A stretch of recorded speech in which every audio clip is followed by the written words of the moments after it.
Good morning, everyone. I want to give you a great, quick, and a great, awesome update right now on what's been growing on in my yard, my garden here. As you can see, our grapes are doing quite well. We got some sunburn here, as you can see, a little, heat damage, but it's okay with me. The grapevine is doing absolutely wonderful. I give the leaves a little bit of Epsom salt every 2 weeks or so. Um, but it's doing great. As you can see, a little bit of sunburn, as I said before. But other than that, it's doing well. Our compost in front is doing awesome. It's actually, I just been feeding it more food scraps and for the earthworms and red wigglers. Our the Alberta Spears is doing absolutely wonderful. This is a dwarf variety in a 4 gallon container. I believe it's about the time to actually almost pot it up here. But as you can see, it's doing great. This is our live Christmas tree here. Almost going on a year since we had it. Our boysenberry has been pruned, cut off. As you can see, this season is over, so I went ahead and just cut it. I didn't like how it was growing wild, and even though it's supposed to grow wild, I didn't like how it was looking. And so that's that. Our Rory Sensuma is doing absolutely wonderful. As you can see, I went ahead and put a string on top because it was leaning a little bit, and I connected to the boysenberry, but it's doing wonderful. Right there, it's a coffee filter that had coffee grinds in it. I gotta take that out, but as you can see, I left 3 fruits on it to see how it will taste this year, just to get an idea. There's nothing wrong with tasting, because this is a 3-year-old tree. This is a 2-year-old tree in front of you, which is the Sanguinella blood orange. They say it's a cousin of the Morel blood orange tree.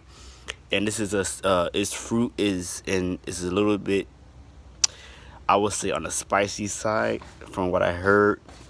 And this was given to me by Organic's Best Urban Gardener, Martin Bouchard, about almost a year ago. Next month will be a year. And it was in a 3-gallon container, I believe, or a 5-gallon container. As you know, we have our Mario Lemons here. They're doing wonderful. The foliage grew back wonderfully.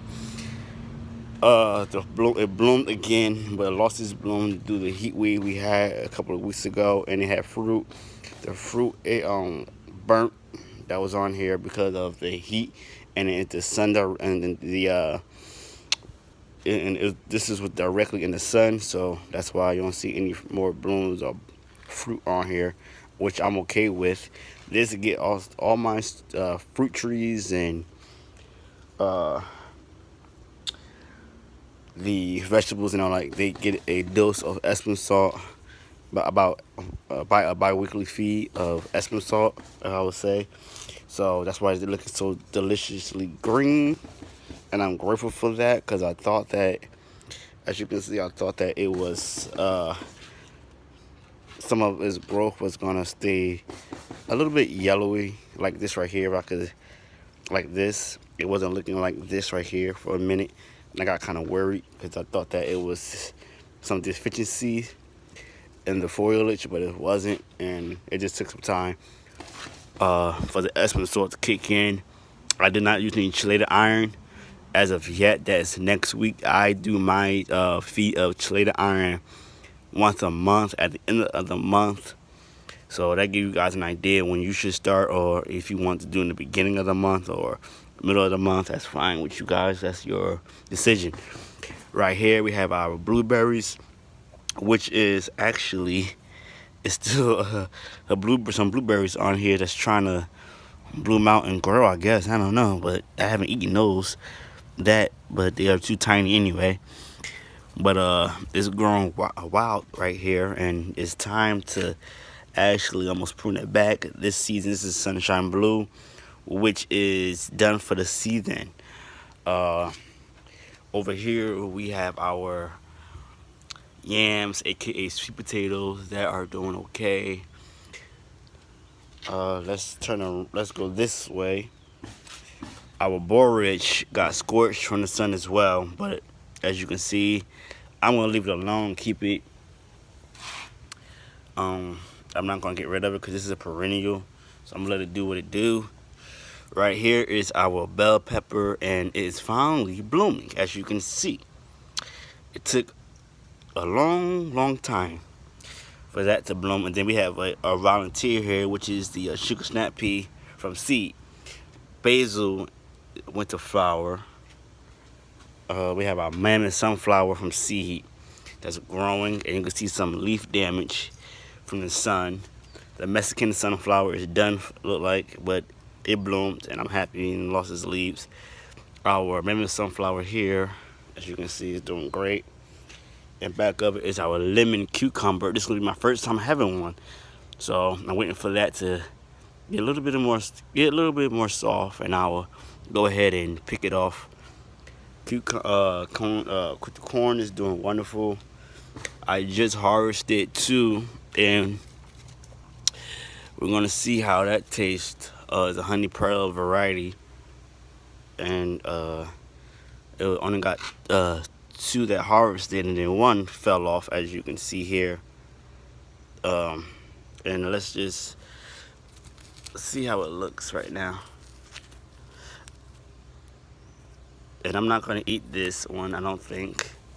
I'll probably leave it for the animals, the insects. But see how that looks, and it's small compared to the other varieties.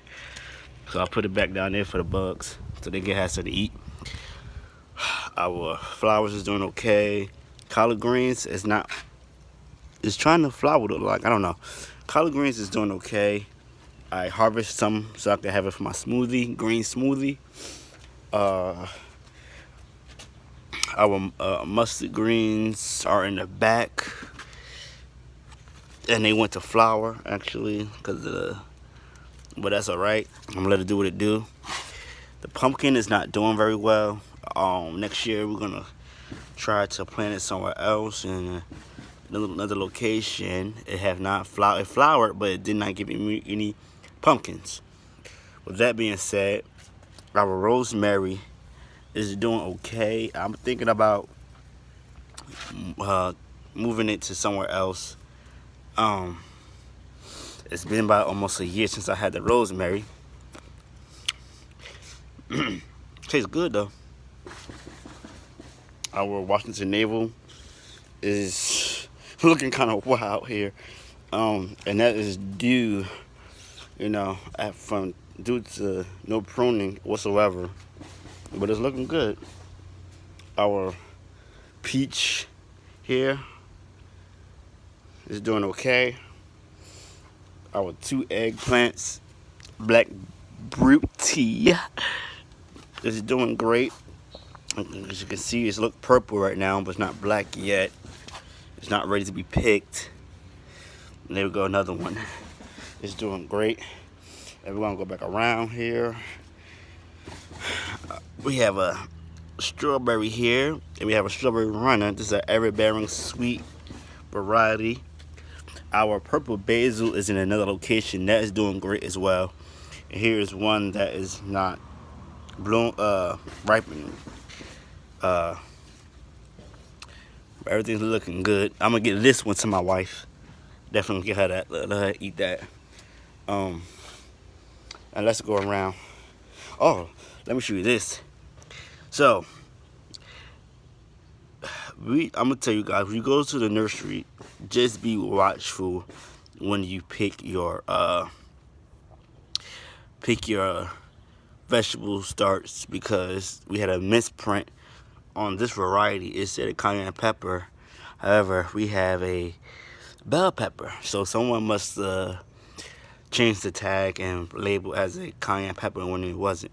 So, but there's no worries with that, because I love bell peppers, and this is the green variety. And back here is the one that just now starting to bloom is the purple variety. So I'm happy and can't wait to taste those uh, and see the, it's basically no difference really in taste, to be honest with you guys, but I'm glad to have something. The cucumbers are doing great. They started to give me some more cucumbers here, and I believe it's about 4. And this one, see, look what happens when the sun, we get too much heat. We have to, you can't really see that right there? That was a cucumber. It died out. Too much sun, basically. So we got about, I believe, oh wow, we got 2 and another one. See that? You can't really see because, the sun is probably in the way blocking, but that's what happens when you get too much sun. So I might have to, for next year, I know what I'm going to do. And like I told you guys, this year was a test to see what can grow well in my garden here. And our peppers are doing great. Last night I took away a few handfuls of some peppers because this was leaning. Don't worry about this right here, guys. This is kind of my fault. I watered it too much on yesterday. And it was so hot, it was like over 100 degrees, and so the foliage decided to wilt a little bit, and it wasn't draining properly, so I put 2 holes on the sides. But I'm actually move it to the side of my home where it's enough shade. And we do have a ripened cherry tomato, and I'm going to eat that right now to see how it tastes. I'm going to pluck it off very lightly. This is my breakfast, guys.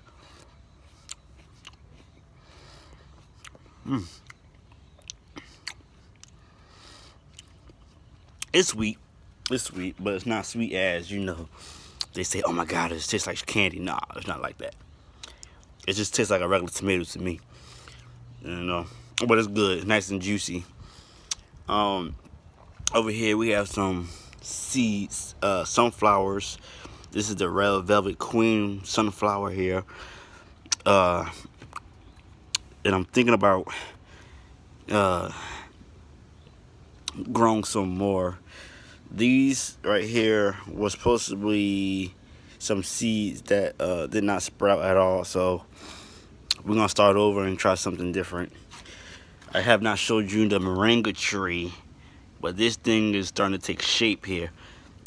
This is the one from May that we started from seed, and it's been 2 months. And it just takes time, guys. This is going to go inside my home around the fall season, the late fall season, because I know for a fact it's going to get cold, and this thing loves the sun. And I can't wait to see how it do next throughout the following year. This is the plant, this is the tree that gives you enough protein and different vitamins for your immune system, and I can't wait to use it in my smoothies, in my salads, and share it with the seeds for other growers that would love to grow moringa trees from seed. So that's that. And then our pepper here is doing great. This is the cutting, guys. The mother plant died off, and I took the cuttings from the mother plant, and this is what you have right here. So I'm grateful for that. This is the petunias that died out, and that was in the tree, in my sister's tree. They died out, and I decided to allow it to just do its thing over here. And you can see that the insects has been going ham on its leaves, on the foliage. But here's the mother plant of the pepper. Okay, so that's that. And then we have our sugar babies right here that's starting to flower a little bit. And then we have the 2 sugar babies. So, well, guys, that's our update for the month of July. I had 3 other videos for you guys, and unfortunately they will not load up. One was on my feed my liquid feed that I do, which is, I'm going to explain to you, is a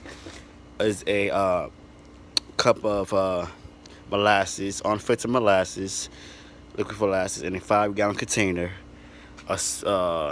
tablespoon of Epsom salt, and that helps for it to my tree, my trees to blossom, and stay healthy.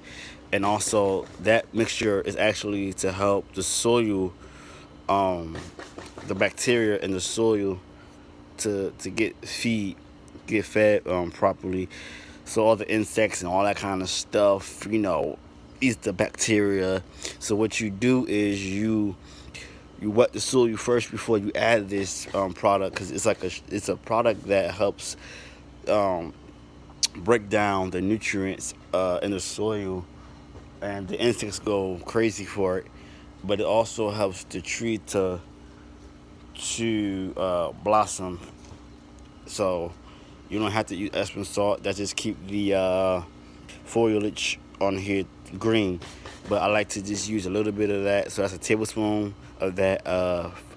It's actually a half a cup to a cup of molasses, unfiltered. I said unfiltered, unsulfured molasses. Okay. So, and then my bi-weekly feed is a fish fertilizer, guys, which that is due today. But until next time, guys, have a blessed day. Remember, you're destined for greatness. And until next time, shalom.